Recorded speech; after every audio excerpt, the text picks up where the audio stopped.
Do things really abruptly, so I'm gonna just say I'm trans. I'm a man now. That happened. I recognized it and deal with that shit. So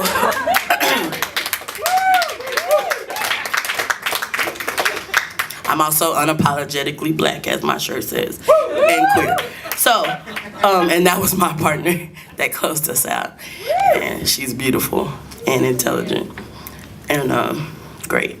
But anyway, so I have 8 minutes, and I do bad with the time all the time, but y'all gonna have to carry me off the stage because I got three poems that I want to do, and I haven't performed at Wide Open Floor since before the remodel, and I'm moving to Atlanta next weekend, and so I have a lot of shit that I have to say, and a lot of stuff happened over the summer. And I had a lot of rage, and I went to St. Louis twice, and I got beat up by the cops in Chattanooga, and I gotta walk with a cane now because of it, and I got a new girlfriend who I wanna love and marry for the rest of my life, and like everything has just fucking changed in my life. So I got a lot of shit to say, and I'm gonna say it in 3 poems. So the first one, and y'all know I don't really like titles. But I gave these poems titles, but if the titles, you don't like them, then whatever, like, it doesn't hurt my feelings. Cause I don't know, I just, whatever. Fuck it. So, that's why Marcus always makes me go after intermission, cause I cuss a lot on accident, but purpose. But anyway. So, I love it that I can't see none of y'all.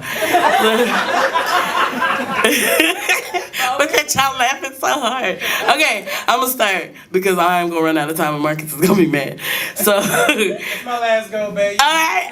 Hey, that's how you gotta tell me. It's my fault. That's what y'all know Marcus is the reason that I even perform poetry, right? Because I wouldn't perform and Marcus was like, you gotta come to Wide Open Floor one time. So the first time I ever performed like my poetry speaking, I have done it one time before in front of Marcus, and then the very first time I did in front of an audience was at Wide Open Floor in July, like what, 3 years ago, July 2012. It was 2012, and so I really developed on this stage and like I wouldn't even admit that I was an artist when I started performing on this stage. In fact, I had a poem that was pretty notable that said I was not a fucking artist.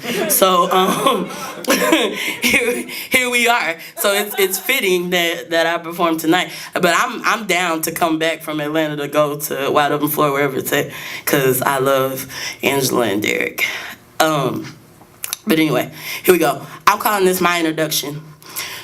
Dreams deferred, feelings unclear, identity questioned. Sometimes I just wanted to disappear. I thought there was no way my inside could ever reflect what people see. Never really felt anybody actually wanted to see the real me. See, I was raised as a girl, grown into a man. That was obviously not part of society's plan, but sometimes things we plan don't come into fruition. And sometimes we have to have the courage to stick to our convictions. This is not a condition, nor a disorder. And if anybody's wrong, it's society for thinking that they knew me better in 5 seconds based on my genitals than I knew in damn near 35 years. It's not a choice I made to be trendy or flashy. It's a decision to be true to me. And even though in reality, I could be killed for being who I am, I can no longer live for others. So my sisters will now have to recognize me as their brother. I'm not aiming for confusion, just infusion with my inside and out. Naming myself made me actually want to shout. It felt so good to actually practice self-determination. So allow me to use this situation to introduce myself to you. I am Cazembe. It rhymes with Kente. That's to help the people who don't know how to pronounce Cazembe. It's really easy. Cazembe. Or Kaz, but say Cazembe because Kaz is a cop-out. That's not part of the poem, I'm just being real. I'm just saying, because that's actually my name. But this Sankofa on my neck reminds me that in order to move forward, I must look back. So I'm going back to my roots to be a better man. Like it? Great. Don't? Great. At almost 35, I finally decided to live my own life. That's the first one. Marcus, it's something wrong with Marcus. That's this what we should have had something about love in this, because I be the one that would be like, we don't need to be talking about love, and let's talk about anything else except love on Valentine's Day, because I don't like love and I can't stand people that's in love. But now I'm actually in love, so I wanted to write a poem about being in love, and so shit changes, and you know, I'm sprung. I got turned out. So I said that publicly. It happened. So it's over now.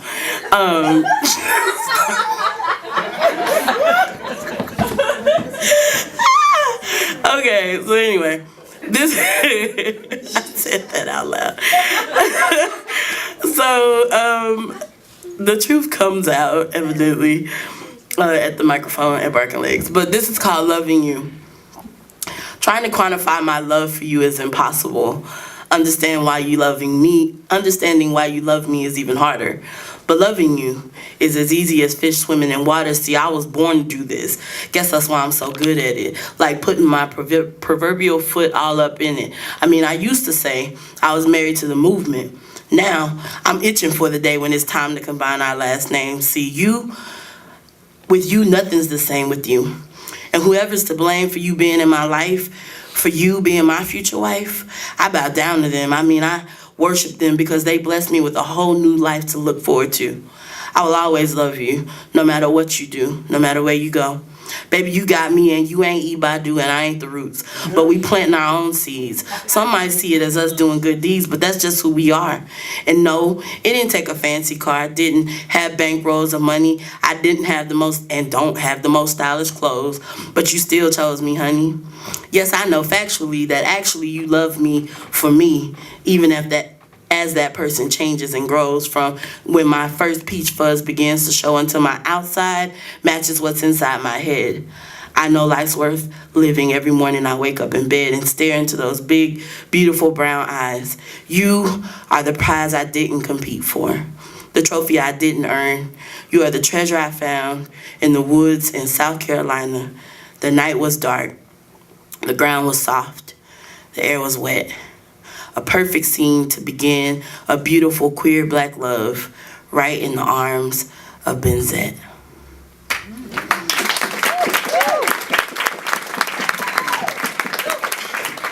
So in true Cazembe fashion, because this part hasn't changed, I'm a revolutionary till the day I die, and a lot of crazy shit happened over the summer. Like, people actually started realizing that black people are getting killed every 28 hours. Like, it's still happening. It's still every day you see a new person pop up on your time feed that's gotten killed. And it's black and brown people that are getting killed by everybody, everywhere. And we got fed up with that shit this summer and started fighting back. And I'm proud to say that I was one of those people that was fighting back, and I'm proud to say I'm one of those people that's going to continue to fight back until it stops, because we don't want to die. And so for a long time I didn't write, and everybody was like, you're not writing nothing about what's happening. We don't understand, like, you're supposed to be writing about what's happening, and I couldn't because I was mad. So I didn't write for a long time. And then this is what I wrote, and this is what I'm going to leave y'all with, because it's the realest of all of me. And it's angry, so y'all be happy. Y'all know y'all like angry. I know. That's what y'all come here for anyway. It's called Choices. Don't call it a comeback, because I never left you. I was bereft. Feelings of loss and grief. My stolen like a thief in the night. My people are dying in the dark and being murdered in the light. Rage is the only recognizable emotion. Fear is not an option, because they ain't scared of us, so we going out fighting. Audrey said our silence won't protect us, but my fists will. These supplies gained in order to defend my land will. Declare martial law. Declare war on black and brown bodies. See, we've been at war with you for 400 years, so we ready and we coming.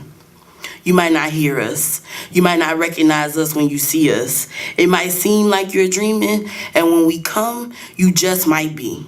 See, we learned from our parents. We watched our elders. We read the books, and we've been practicing for this day since we were born. Black power is stronger than ever, and whether you believe it or not, just like it doesn't matter if you think the sun's hot, we are coming. So if you've been doing wrong, selling out, making under the table deals to hold our folks back, if you've been hugging pigs and touching us with your porky hands, we will know. And unlike the past, we are not kissing and making nice. We are calling you out and cutting you down a slice. See, this movement ain't about celebrities. It's no special folks coming in and saving the day. The people are making our own way. Whether you indict one man or not, this whole damn system has got to go. It doesn't value black lives or anyone who's not white, rich, straight, and cis.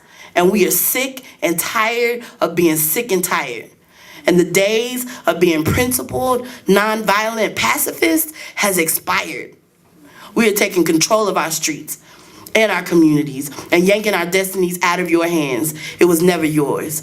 We will disturb your peace. We will stop your business as usual. Whether you indict or not, we will change this system. Tearing it down brick by brick like the injustice system was Brewster Place. It's not just in Ferguson or St. Louis. To be black anywhere in America is to live in a racist hell. Targeted for being suspicious or violent or too sexy or not smart enough, too eloquent, too hood. I'm not in the mood to tell y'all all the ways y'all try to police us. You try to police our bodies, our genders, our sexualities, our borders, our playgrounds, our thinking. That time is over. So step down or we will put you down. Your choice.